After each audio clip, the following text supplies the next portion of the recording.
Hey there, Ian Tatman again from Security Online Academy. And in this video, I'm going to be talking about email and how this can really upset your security and privacy, whatever you're doing. Now, you've probably heard email is just totally generally insecure. You may as well send postcards.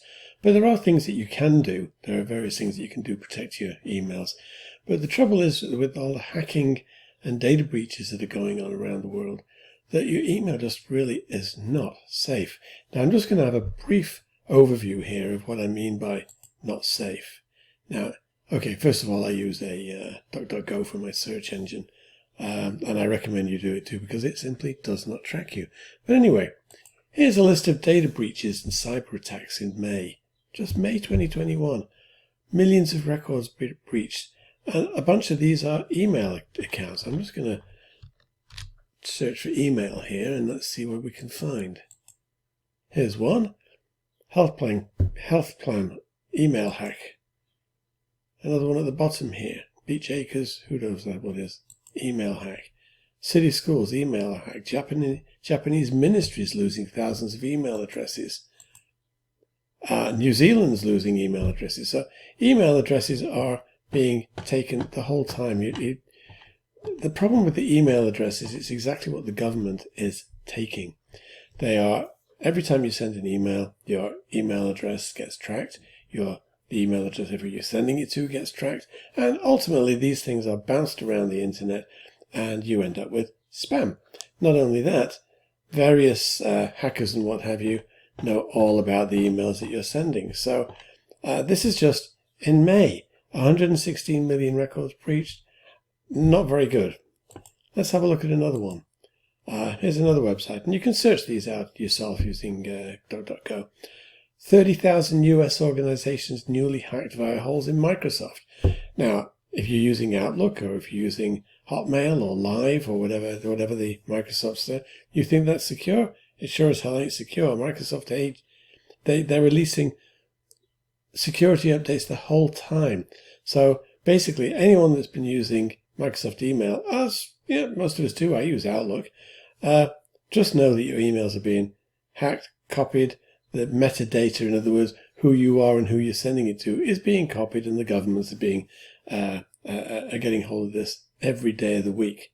What about this one? Forget Gmail. Time to switch to a privacy-first email provider. Well, you can. You can get end-to-end encryption and burn emails, but those aren't exactly totally safe either. For example, there's Proton Mail, which I'm not going to go into right now. Very good in Switzerland, and it's great if both ends, if you and the receiver, your recipient, also have Proton Mail. It's all encrypted and it's can't be hacked. But if you're sending email from your Proton Mail account to a non-Proton Mail account, well, that just ends up being open, just like everything else is open. So it helps, but only if both of you are on the network. Same with Hushmail and things like that, but also the problem with things like Gmail and Proton Mail and everyone else, they're all subject to the various governments issuing orders to open their servers and to give the encryption keys to the government. It's happening all the time. You think the NSA ain't reading your emails? They absolutely are. And they may not be doing anything with them, but if you suddenly become a person of interest, you're buggered. Excuse my French, but that's the way it goes. So, there's other things you can look at. Here was a question in Quora. How secure are encrypted email services like Proton Mail? And they're not the only one.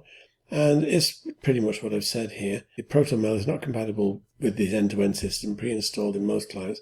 In default case, it's little better than, say, Gmail. And Gmail is, even though they say they're encrypting things and not scanning you, don't kid yourself. They're scanning everything you do. Back in the probably the early 2000s, Gmail bought a system called, I think it was called Postini. And I fell foul of Postini when I was sending an email to a friend in the city of London. And the email got blocked. Why? Because the company I was working for had Postini installed. And it didn't like the words fat bastard. Because I was actually talking about fat bastard wine. There is a wine called Fat Bastard Chardonnay. Never tried it myself, but I thought it was fun. And they probably got the name from Austin Powers. I think that was the name of the fellow. Pretty silly, a lot of fun. But yeah, Fat Bastard got censored from my email. But then Google went and bought Postini, and if I'm not mistaken, they actually shut it down as itself, but incorporated its whole scanning systems into its own email. And there was a number of years ago, I was writing an encrypted email system, and I had lots of fun sending emails via Gmail, and you could see all the ads that were coming up on the side of the screen, except when I encrypted it, when all they had left to encrypt was the title, the subject line. And so, you put in funny subject lines, and then you get ads. If I put in chickens, for example, in the subject, then I would get all these chicken-related ads, either it was restaurants or cooking or whatever. It was a lot of fun, but it was a good lesson for me to know that Gmail are not exactly secure. So what else have we got? I'm not going to keep you too long on this thing, because I can blab forever about email and how insecure it is. But one of the main reasons is, even if you're using a VPN, I don't know if you can see this properly, I'll just make it a bit bigger, is how email gets transmitted from you, the sender, through something called a mail user agent to a mail server to a mail transmission. I think submission agent, mail transfer agent, mail delivery agent.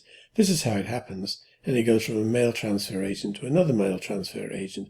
But the thing is, you don't know, first of all, how many hops it's taken to actually get there. If I'm in the UK and you're in the USA, how many hops has it taken to get there? No idea. And if you're adept at reading the email headers, you can probably work it out. There are ways to do it. But even though you're encrypted here, you may have used a VPN and you've encrypted your email.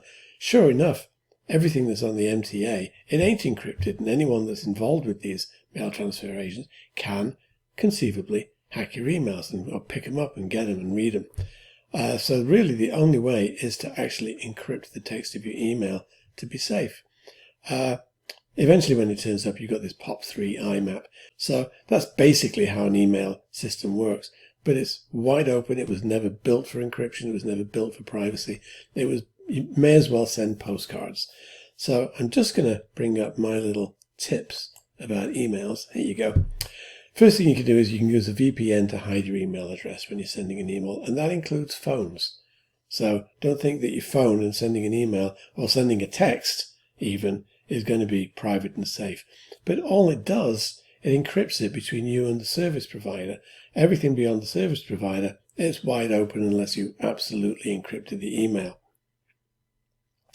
Don't send any personal emails from your workplace. Your workplace, of course, is scanning every email you send, in the same way that the governments are scanning your emails on whatever service provider. By law, they are obliged to keep copies of at least what they call the metadata, who you are and who you're sending it to, and probably the subject line as well.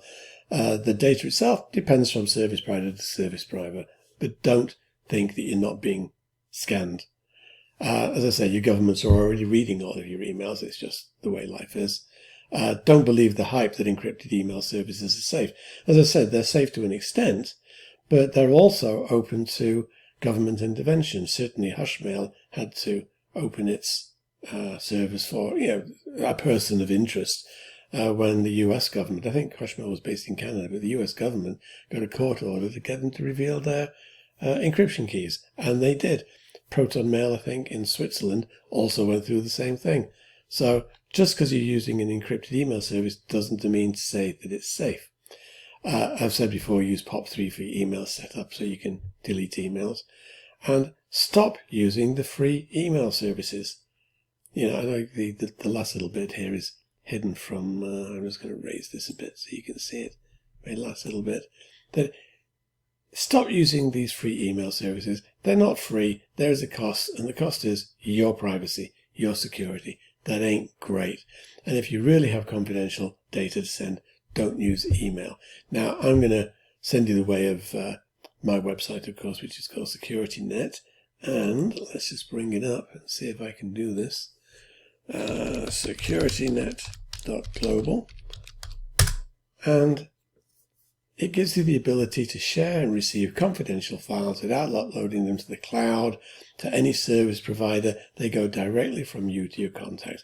Now, you can go check out securitynet.global if you want. It's my service, and it's pretty damn good as far as I'm concerned. But it's not for everything. I mean, your regular emails are going to be of the nature of, hey, let's have lunch. But if you've got confidential data, contracts, patient information, whoever you're dealing with as vendors as well and advisors, if you've got confidential information, even if you're sending attachments that have been zipped up, first of all, the zip passwords can be hacked. If you're adding a password to your Excel spreadsheet, can be hacked. Most of these things can be hacked, unless you're a serious techie, in which case you've got PGP. And most people don't know how to install PGP. I think they did a test there at MIT, and they had, I don't remember if it was 20 or 100 students. I think it was just 20 students. They gave them a test, said, install PGP on your computer and send an encrypted email. And these are not stupid people. And only 2 out of the class could do it. So that just goes to show how difficult it is to actually get encrypted email to work properly. But have a look at SecurityNet. If you like it, take the free trial. If you don't like it, that's okay. There you go. Anyway, that's all I wanted to say about emails at this point, because let me get my face back up here. Here we go.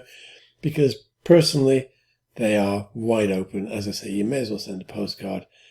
If you expect email to be private, forget it. If you expect your telephone to be provided, forget it. It ain't. Your texts are being scanned. Your emails are being scanned. It's just the way the world is right now. So, as I've said in some of my other videos, get yourself a safe browser. You definitely need a safe browser. Get yourself a safe search engine, like DuckDuckGo. Get yourself a VPN. Not perfect, but it's another brick in the wall. And find yourself some secure email. If you can't use encryption yourself for the emails, there are services out there. SecurityNet is one service, Proton Mail. One of these days I'll do a proper review on that, on Proton Mail. But if you're using things like Gmail and Yahoo Mail, forget it. You're going to be scanned and copied and hacked and spammed. Just the way it goes. Anyway, I wish you all the best for your security and privacy, and I hope I haven't scared the bejesus out of you all. Take it easy. Have a good day.